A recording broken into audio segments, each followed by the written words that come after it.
विश्वरत्न Bharat Ratna doctor Babasaheb Ambedkar सर्वसाधारण प्रशासकीय रुग्णालय कांदिवली वेस्ट मुंबई इथे आपण आलेलो आहोत आणि इथे काही लोकांना पेशंटला त्रास आहे। तो त्रास कसला आहे आपण एका नागरिकांशी संवाद साधणार आहोत। दादा नमस्कार। काय या हॉस्पिटलच्या पुढे काय त्रास आहे लोकांना? या हॉस्पिटलच्या बाहेर लोकांना लेडीज लोकांना जायला जागा नसते।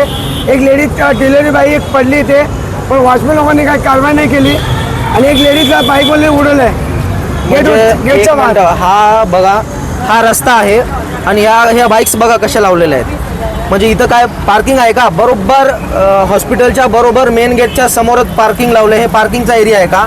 वरिष्ठ लोकांनी ज्येष्ठ लोकांनी इथून जाण्यासाठी कसं जाणार? हे बघा रस्ता केवढा ठेवलाय, बघा बॅरिकेड्स लावलेत आणि रस्ता केवढा ठेवलाय। हे इथून पेशंट असे धरून धरून जात आहेत, म्हणजे डायरेक्टली पेशंटच्या जीवाशी खेळणं आहे हा। तर काय नेमकं काय झालं होतं? ते लेडीज आली पडली, पुढे काय झालं? पडली ती पोटाशी होती, तरी पण गेटमध्ये आतमध्ये घेतलं नाही त्याला। पाचच्या गेटनी जा बोलतात। म्हणजे इमर्जन्सी पेशंट आला तरी पण या गेटने उघडत नाही। अच्छा, ते पाचच्या गेटनी जा बोलतात। ओके। पेशंटला वॉचमॅन लोक काय बरोबर म्हणजे ट्रीटमेंट देत नाहीत, बरोबर नाही आहे। अच्छा, काय बाकी काय त्रास होतो? अशा पार्किंगच्या गाड्या डायरेक्ट कशा पार्किंग लागतात? रोजचं लागतं। काम चालू बोललो आम्ही, सांगितलं त्यांना, पण तरी पण कोण ऐकत नाही। तुम्हाला काय करतो? तुम्हाला धंदा देऊ असं बोलतात। मधले अशा अधिकारी प्रशासकीय काय बघत नाहीत? कोण बघत नाही? ट्रॉफिक ऑर्डर पण सांगितलं, कोण ऐकत नाही।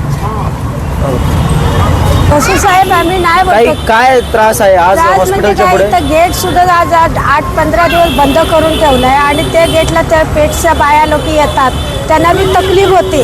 मग आम्ही सांगतो की तुम्ही एक तरी बारका गेट खोला। तेव्हा तो बारका एक गेट खोलून त्यांनी मी झगडं भांडण करून तो एक गेट मी खोलून घेतला। पण आता इथं यायला रस्ता आहे, तर तुम्ही गेट तो मोठा गेट तो खोला, कारण जे ॲक्सिडेंटवाली माणसं जी कोणतीही माणसं येतात तर त्यांचा ह्या एवढा तिकडं वाटलं फिरून जावं लागतं, तर हे असं नको ना।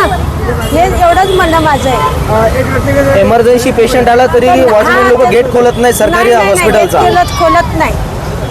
आता पोलीस एवढं असून सुद्धा पोलिसांना सुद्धा आतमध्ये घेत नाही, म्हणजे इथं काय आहे हे सर्व? हे तुम्ही बघा। ओके। आणि हे जे मेन गेट आहे याच्या समोर ज्या गाड्या लावल्यात, हे काय अशाच राहतात का दर? म्हणजे नेहमी अशाच असतात का? लोकांना त्रास वगैरे होतो या गाड्याचा? हे असंच असतं। ट्रॉफिक ऑर्डर पण सांगितलं, कोण ऐकत नाही। पोलीस आणि इथं जेणेकरून आम्हाला इथं सिग्नल पाहिजे, कारण का त्या बाया लोकांचा घात होतो आणि कोणी अपंग माणूस आला तरीही सुद्धा घात होतो त्यांचा, म्हणून आम्हाला इथे सिग्नल पण पाहिजे। मेहरबानी करून सिग्नल चालू करून द्या इथे।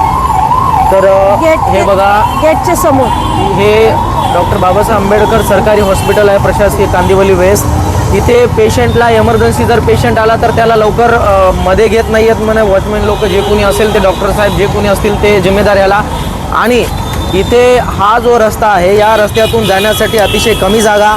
त्या लोकांनी काही पोलीस कंप्लेंट केली की इथं गाड्या लागत आहेत, ट्रॅफिक होतीये, एक सिग्नल द्या, तरी सुद्धा इथं अजून एक सिग्नल सुद्धा बसवलेलं नाही आणि काहीच कुठंच त्यासाठी उपाययोजना केलेल्या आपल्याला दिसत नाहीत। ऑटो लोक सुद्धा इथं येतात, काही बऱ्याच वेळ इथे थांबतात आणि मागे ट्रॅफिक जाम होतं, तर इथे सिग्नल दिला पाहिजे। आणि ह्या ज्या गाड्या आहेत त्याच्यासाठी ताबडतोब फाईन मारून एखादा पोलीसवाला, एवढा मोठा हॉस्पिटल आहे, या हॉस्पिटलच्या समोर एखादा पोलीसवाला थांबून नक्कीच पेशंटसाठी आणि जनतेसाठी त्यांनी सेवा केली पाहिजे, असं येथील नागरिकांचं म्हणणं आहे।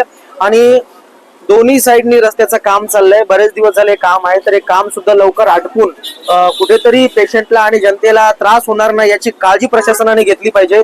हे बघा, असे विकलांग पेशंट येतात आणि येण्यासाठी जागा किती कमी आहे। हे बॅरिकेड थोडेसे बाजूला सरकून त्यांना कुठेतरी व्यवस्थित सुविधा केली पाहिजे। ही बघा गाडी कोणत्या अँगलनी इथे लावलेली आहे आणि कोण म्हणजे प्रशासकीय अधिकारी आहे, डॉक्टर आहेत की कोण इथं सर्वसामान्य कामगार लोक आहेत जे डायरेक्ट गेटच्या समोर अशा गाड्या लावून हिमतीने गाड्या लावून ते लोक इथून जातात आणि कुणीही इथं काही दखल घ्यायला तयार नाहीये।